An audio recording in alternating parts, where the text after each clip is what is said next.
dengan waktu yang paling awal dalam kehidupan manusia, yaitu waktu fajar.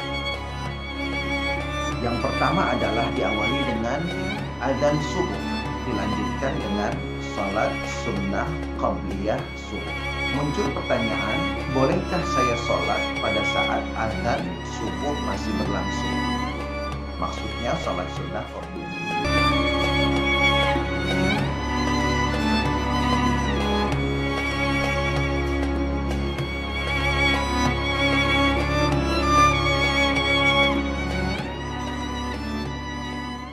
Bismillahirrahmanirrahim. Assalamualaikum warahmatullahi wabarakatuh. Alhamdulillahilladzi bi ni'matihi tatimmus shalihat. Wassalatu wassalamu ala sayyidis sadat sayyidina wa maulana Muhammadin wa ala alihi wa sahbihi ajma'in, amma ba'd. Qala Allah subhanahu wa ta'ala fil Qur'anil Karim, a'udzu billahi minasy syaithanir rajim. Bismillahirrahmanirrahim.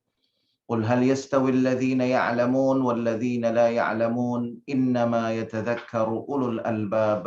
Sadaqallahu maulana al-azim. Hadirin dan hadirat para musyrif dan santri pesantren Tahfiz Madinah Quran yang insya Allah kita semua selalu dalam rahmat dan maghfirah Allah subhanahu wa ta'ala. Alhamdulillah, kita bersyukur kepada Allah atas berbagai nikmat yang Allah limpah curahkan kepada kita. Wabil khusus nikmat iman dan nikmat Islam. Mudah-mudahan dengan iman dan Islam Allah bahagiakan dan selamatkan kehidupan kita, keluarga kita, anak-anak keturunan kita di dunia dan di akhirat. Mudah-mudahan dengan iman dan Islam kelak Allah anugerahkan pada kita husnul khatimah, dan mudah-mudahan dengan iman dan Islam kelak Allah pertemukan kita dengan kekasih hati kita, Nabi besar Muhammad sallallahu alaihi wasallam, meraih syafaat beliau, berkumpul bersama orang-orang yang saleh di dalam surganya Allah subhanahu wa ta'ala. Amin, amin, amin, ya Allah, ya Rabbal Alamin. Jamaah rahimakumullah, pada kesempatan taklim kita pagi hari ini, kita akan melanjutkan pembahasan mengenai tuntunan salat sunnah dalam madhab imamuna al-imam Syafi'i. Jamaah rahimakumullah, ketika saya mengatakan dalam madhab imamuna al-imam Syafi'i, berarti kita mengikuti salafus salih. Karena jamaah rahimakumullah, imamuna al-imam Syafi'i, beliau adalah salah satu imam ahlus sunnah wal jamaah. Dari segi keturunan, beliau memiliki keturunan yang mulia karena bertemu dengan silsilah keturunan Rasulullah pada kakek buyut beliau, yaitu Abdu Manaf. Lalu kemudian jamaah rahimakumullah, dari sisi sanad keilmuan, secara singkat kurang lebih ada 6 sanad keilmuan Imam Syafi'i yang membuat keilmuan Imam Syafi'i ini bersambung langsung sampai dengan Rasulullah sallallahu alaihi wasallam. Dan bahkan Al-Imam Bukhari radhiyallahu taala anhu wa ardhah mengatakan bahwa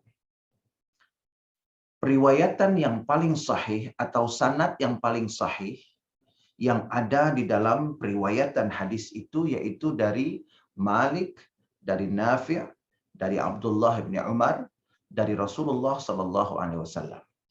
Dan jamaah rahimakumullah, imamuna al-imam Syafi'i, sanad keilmuannya termasuk dalam jalur yang paling sahih yang disebutkan oleh Imam Bukhari, yaitu Imam Syafi'i berguru kepada Imam Malik, berguru kepada Imam Nafi', berguru kepada sahabat yang mulia yaitu Abdullah bin Umar dari Rasulullah sallallahu alaihi wasallam.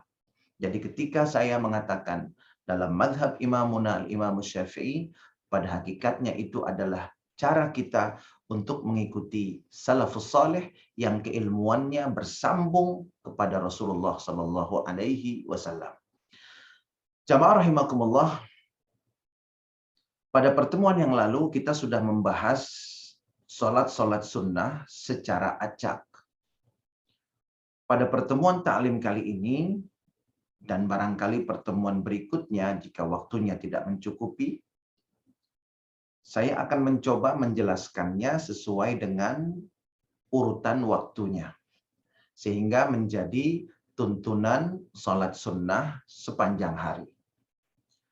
Jamaah rahimakumullah, kita awali dengan waktu yang paling awal dalam kehidupan manusia, yaitu waktu fajar.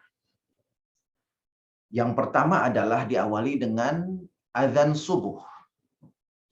Lalu kemudian jamaah rahimakumullah dilanjutkan dengan salat sunnah qabliyah subuh.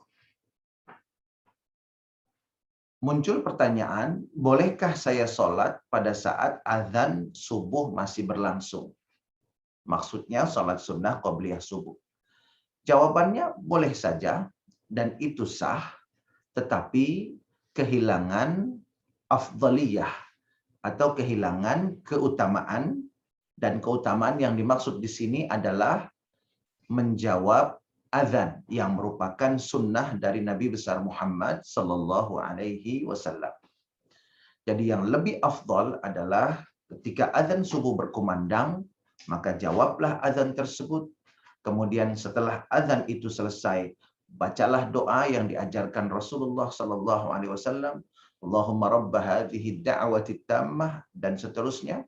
Lalu setelah itu barulah kita melaksanakan salat sunnah qabliyah subuh. 2 rakaat, dan seperti yang diriwayatkan oleh Sayyidah Aisyah radhiyallahu taala anha wa ardhaha, pada rakaat yang pertama Rasulullah membaca surah Al-Kafirun, dan pada rakaat yang kedua Rasulullah membaca surah Al-Ikhlas. Dan jamaah rahimakumullah, pelaksanaan salat sunnah qabliyah subuh ini sangat ringan, tetapi pahalanya begitu besar. Jamaah rahimakumullah, Rasulullah bersabda, raka'atul fajri khairum minad dunya wa ma fiha. Orang yang mendawamkan, yang menjaga, melaksanakan salat sunnah qabliyah subuh 2 rakaat seumur hidupnya, jamaah rahimakumullah, pahalanya sangat besar. Yaitu jauh lebih baik daripada memiliki semua dunia beserta semua isinya. Masya Allah. Luar biasa, jamaah rahimakumullah, dengan amaliyah yang begitu ringan, pahala yang Allah janjikan begitu luar biasa. Karena itu saya mengajak jamaah sekalian, jangan pernah kita tinggalkan salat sunnah qabliyah subuh. Kemudian jamaah rahimakumullah, ini adalah salat sunnah yang mengawali aktivitas kita di hari itu. Setelah waktu subuh, setelah waktu fajar tiba. Lalu kemudian jamaah rahimakumullah, yang berikutnya adalah tibanya waktu tulu'us syams, terbit matahari. Atau disebut juga dengan waktu syuruk. Syuruk itu sebetulnya adalah sama dengan terbit, tetapi hanya saja syuruk itu intensitas cahaya matahari sudah semakin kuat. Nah, jamaah rahimakumullah, seperti yang diriwayatkan dalam hadis yang terdapat pada Sunan Tirmidzi, Rasulullah SAW ketika matahari itu meninggi, kana idza qamat wartafa'at shalla rak'ataini. Ketika matahari mulai meninggi, dan di dalam penjelasannya disebutkan meningginya itu 1 tombak tingginya, Rasulullah SAW melaksanakan sholat sunnah 2 rakaat. Nah, jamaah rahimakumullah, sholat sunnah 2 rakaat inilah yang kita kenal dengan nama sholat sunnah isyraq. Sholat sunnah isyraq yaitu sholat sunnah pada saat matahari telah terbit dan intensitas cahayanya sudah semakin kuat, dan jaraknya itu, ketinggiannya itu kurang lebih 1 tombak atau biasa kita kenal dengan istilah sepenggalahan. Bagi yang kesulitan untuk menentukan jam berapa matahari itu sudah meninggi 1 tombak atau sepenggalahan, jamaah rahimakumullah, caranya sangat mudah. Yaitu tambahkan kurang lebih 15 menit dari waktu terbit matahari. Jadi seumpamanya hari ini di wilayah Ciracas, terbit matahari itu adalah pukul 5.57. 5.57. Ini waktu terbit matahari di wilayah Ciracas. Kemudian untuk mengetahui waktu isyraq, maka tinggal menambahkan 15 menit dari waktu terbit matahari. Sehingga masuk waktu isyraq itu adalah kurang lebihnya pada pukul 6.12. Jadi 6.12 kita sudah masuk waktu salat sunnah isyraq. Jamaah rahimakumullah, salat sunnah isyraq dilakukan 2 rakaat seperti dalam hadis riwayat Tirmidzi tadi. Kemudian pada rakaat yang pertama dianjurkan untuk membaca surat At-Duha, dan pada rakaat yang kedua dianjurkan untuk membaca surat Al-Insyirah atau Alam Nashrah Laka Sadrak wa wada'na anka wizrak, dan seterusnya. Namun boleh juga mengganti surat ini dengan surat yang lain, dan surat alternatif yang dianjurkan adalah pada rakaat yang pertama membaca surah Al-Kafirun, dan pada rakaat yang kedua membaca surah Al-Ikhlas. Jadi sebetulnya jamaah rahimakumullah, dalam pelaksanaan sholat-sholat sunnah, ketika kita agak kebingungan untuk memilih surah apa yang kita baca, maka kembalilah kepada apa yang dianjurkan oleh Nabi besar Muhammad SAW, yaitu pada rakaat pertama membaca surat Al-Kafirun, dan pada rakaat kedua membaca surat Al-Ikhlas. Khusus untuk sholat sunnah isyraq, barang siapa yang ingin menggantinya dengan surah Ad-Duha pada rakaat pertama, kemudian surah Al-Insyirah pada rakaat yang kedua, maka itu juga termasuk yang dianjurkan. Kemudian jamaah rahimakumullah, salat sunat isyraq seperti dua rakaat salat sunat sebelum subuh tadi memiliki keutamaan yang luar biasa. Jamaah rahimakumullah, salat sunat isyraq masih dalam hadis riwayat Imam Tirmidzi dan juga diriwayatkan oleh Imam Tabrani, memiliki keistimewaan yang sangat besar, yaitu orang yang melaksanakannya dan memenuhi kriterianya, memenuhi persyaratan-persyaratannya, maka pahalanya tidak tanggung-tanggung. Rasulullah SAW dalam hadis tersebut mengatakan, "Ka'ajri hajjatin wa umratin, tammatin tammah." Maka orang itu akan mendapatkan pahala seperti orang yang melaksanakan ibadah haji dan juga melaksanakan ibadah umroh. Jadi Masya Allah, pahala yang dijanjikan bukan hanya seperti pahala ibadah haji, tetapi seperti orang yang melaksanakan ibadah haji dan ibadah umroh. Haji dan umroh. Tammatin tammah. Sempurna, sempurna, sempurna. Rasulullah mengatakan sempurna sebanyak 3 kali. Jadi jamaah rahimakumullah, bisa kita katakan bahwa ketika seseorang melaksanakan salat sunnah isyraq, kemudian sesuai dengan persyaratan dan kriterianya, maka dia akan mendapatkan pahala seperti orang melaksanakan haji, kemudian hajinya mabrur, dan seperti orang yang melaksanakan ibadah umroh, dan umrohnya makbulah atau diterima. Namun tentunya tetap ini tidak menggugurkan kewajiban untuk berangkat haji dan umroh bagi yang mampu dan belum melaksanakannya. Sekali lagi yang harus kita cermati adalah besarnya pahala seperti pahala orang melaksanakan ibadah haji dan umroh yang mabrur dan makbulah. Jadi tidak sama sekali menggugurkan kewajiban haji. Jadi barangkali ada yang mengatakan, saya sudah sering sholat sunnah isyraq, kalau begitu saya sudah tidak perlu lagi haji.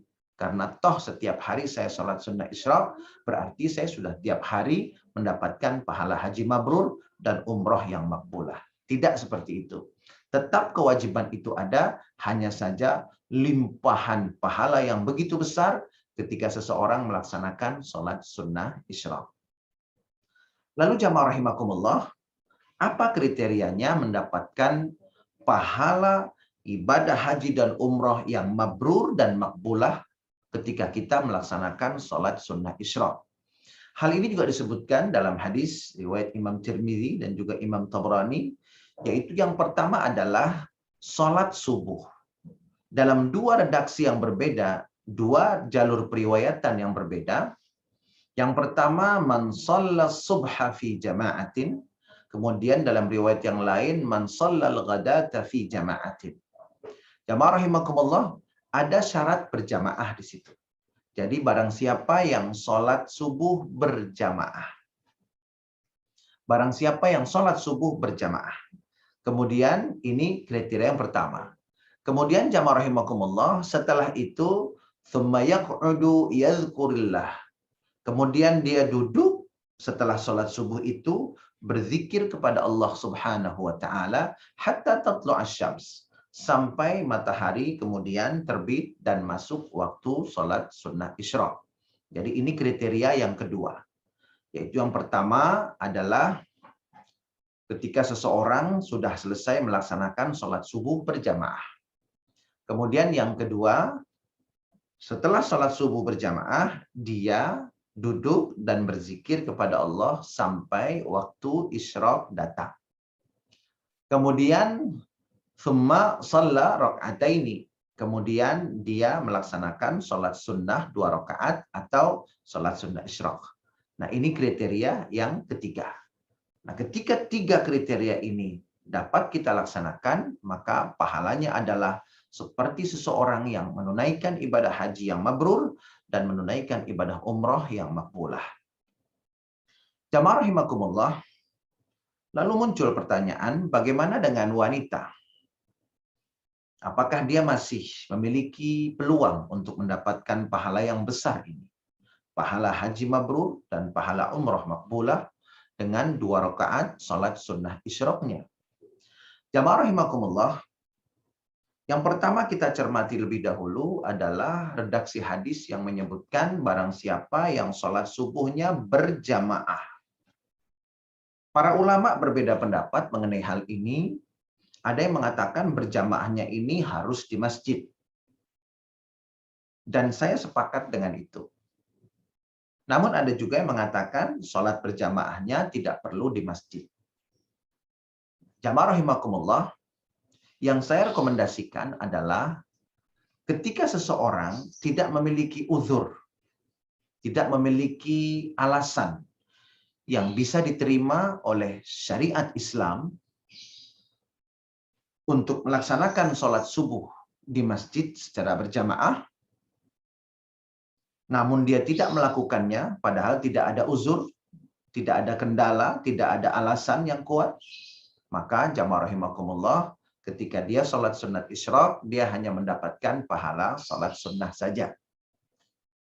Tapi ketika ada uzur syar'i, seumpamanya seperti kondisi sekarang ini, seorang laki-laki, biasanya dia sholat subuhnya di masjid berjamaah, tetapi karena adanya wabah atau pandemi yang mengancam keselamatan jiwanya, yang bisa menularkan penyakit yang berbahaya, nah ini termasuk uzur syar'i.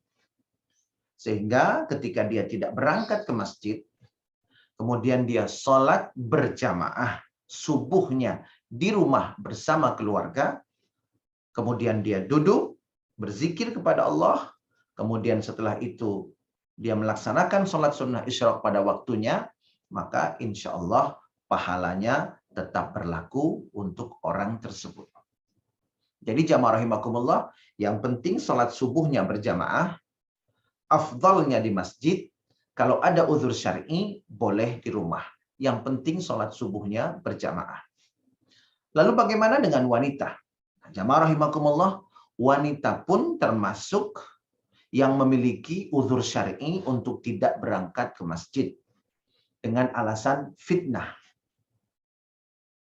Karena itu, wanita juga berkesempatan untuk mendapatkan pahala haji yang mabrur dan umroh yang makbulah dengan sholat sunat isyraq 2 rakaat ini. Namun, para ulama mengatakan tetap kriterianya adalah subuhnya berjamaah. Jadi bagi wanita yang ingin mendapatkan keutamaan pahala sholat sunnah isyraq ini, hendaknya dia berjamaah dengan siapapun di rumahnya. Barangkali dia punya anak laki-laki yang sudah balik, maka misalkan ada uzur syar'i, putranya ini tidak bisa ke masjid, jadikan dia sebagai imam. Namun kalau seandainya di rumah itu hanya ada ibunya dan anak-anaknya umpamanya, yang wanita yang masih kecil dan belum balik, maka usahakan untuk sholat berjamaah bersama mereka. Setelah itu kita duduk di tempat kita sholat, lalu kemudian kita isi dengan berzikir, membaca Quran, dan lain sebagainya. Mengikuti pengajian seperti di Majelis Ta'lim Madinah Quran ini. Lalu setelah itu, ketika sudah masuk waktu isyraq, maka sholat sunnah isyraq 2 rakaat. Nah, jamaah rahimakumullah, insya Allah dengan cara seperti ini pun, seorang wanita yang sholat subuhnya di rumah tetap bisa melaksanakan sholat sunnah isyraq dan meraih pahala seperti pahala orang yang melaksanakan haji yang mabrur dan umroh makbulah. Masya Allah. Karena itu jamaah rahimakumullah, kalau ada kesempatan, silahkan laksanakan sholat sunnah isyraq. Jamaah rahimakumullah, jangan pernah anggap sepele sholat sunnah isyraq. Bagi yang belum pernah melaksanakannya, segera mulai sunnah yang sangat agung ini. Sholat sunnah isyraq. Dan jamaah rahimakumullah, tentunya bagi kita yang mengikuti ta'lim, Majelis Ta'lim Madinah Quran seperti ini, tentunya lebih mudah lagi. Setelah sholat subuh tadi berjamaah, lalu kemudian kita mengikuti majelis taklim, lalu kemudian kita tunggu sebentar, 15 menit setelah waktu terbit matahari, kemudian kita langsung laksanakan sholat sunnah isyraq. Nah, jamaah rahimakumullah, lalu ada lagi pertanyaan, bagaimana kalau seandainya saya sholat subuhnya di rumah, mohon maaf, saya sholat subuhnya di masjid, lalu kemudian saya mengikuti taklim di rumah. Saya mengikuti taklim di rumah. Sampai kemudian waktu isyraq, dan kemudian jamaah rahimakumullah, saya melaksanakan sholat sunnah isyraq. Sekali lagi, jamaah rahimakumullah, kalau ada uzur syar'i, ada alasan yang kuat, maka pahala ini tetap berlaku. Jadi seumpamanya kita ingin meraih pahala sholat sunnah isyraq. Kemudian kita sholat subuh di masjid. Setelah itu kita pulang ke rumah. Apa alasan pulang ke rumah? Karena di rumah saya ingin mengikuti pengajian rutin di Madinah Quran. Saya ingin mengikuti majelis taklim secara rutin, yaitu melalui majelis taklim Madinah Quran yang dilaksanakan secara virtual. Lalu kemudian setelah itu baru menunggu waktu isyraq. Insya Allah ini pun akan tetap berlaku pahala sholat sunnah isyraqnya. Yang tidak berlaku kalau tanpa alasan dia pulang ke rumah, hanya sekedar untuk umpamanya mengganti baju, atau umpamanya karena sekedar minum air, hanya sekedar ingin berbincang-bincang seperti itu, maka tidak berlaku pahala sholat sunnah isyraq. Tetapi ketika ada alasan yang kuat, maka pahala ini tetap berlaku. Dan jamaah rahimakumullah, ketika dalam hadis itu dikatakan duduk dan tidak berpindah tempat, maksudnya apakah betul-betul harus tidak berpindah tempat? Jamaah rahimakumullah, memang ada ulama yang mengatakan tidak boleh berpindah tempat, bahkan bergeser sedikit pun itu sudah membatalkan pahala sholat sunnah isyraq. Tetapi mayoritas ulama, dan ini adalah pendapat yang lebih kuat, dan saya rekomendasikan adalah ketika kita berada di rumah setelah sholat subuh berjamaah bersama keluarga umpamanya karena pandemi dan lain sebagainya, maka sekedar kita umpamanya ke toilet untuk memperbaharui wudhu kita, sekedar kita umpamanya mengambil air minum, kemudian kembali ke tempat kita semula, maka ini tidak merusak pahala sholat sunnah isyraq kita. Nah, jamaah rahimakumullah, inilah bagian yang kedua dalam tuntunan sholat sunnah sepanjang hari. Yaitu bagian pertama pada waktu fajar. Kemudian bagian kedua yaitu setelah terbit matahari. Jamaah rahimakumullah, sekedar mengingatkan untuk niat sholat sunnah qobliyah dan ba'diyah, yaitu seperti ini. Usolli sunnatas subhi raq'ataini qabliyatan lillahi ta'ala. untuk sholat sunnah qobliyah subuh. Jadi prinsipnya atau rumusnya dalam niat sholat sunnah rawatib itu adalah sebutkan usolli sunnata. Kemudian sebutkan waktu sholatnya. Umpamanya qobliyah zuhur. Berarti usolli sunnataz zuhri. Kalau sholat fardunya, niatnya itu usolli fardaz zuhri arba'a raka'atin. Aku niat sholat fardu zuhur 4 rakaat. Nah, untuk niat sholat sunnah rawatib qobliyah zuhur, usolli sunnataz zuhri. Sunnah zuhur rakaataini 2 rakaat qobliyatan, kalau qobliyah lillahi ta'ala. Kalau ba'diyah usolli sunnataz zuhri rakaataini ba'diyatan lillahi ta'ala. Seumpamanya lagi 2 rakaat sebelum asar. Usolli sunnatal asri rakaataini qabliyatan lillahi ta'ala. Seumpama lagi setelah maghrib, salat rawatib ba'diyah maghrib.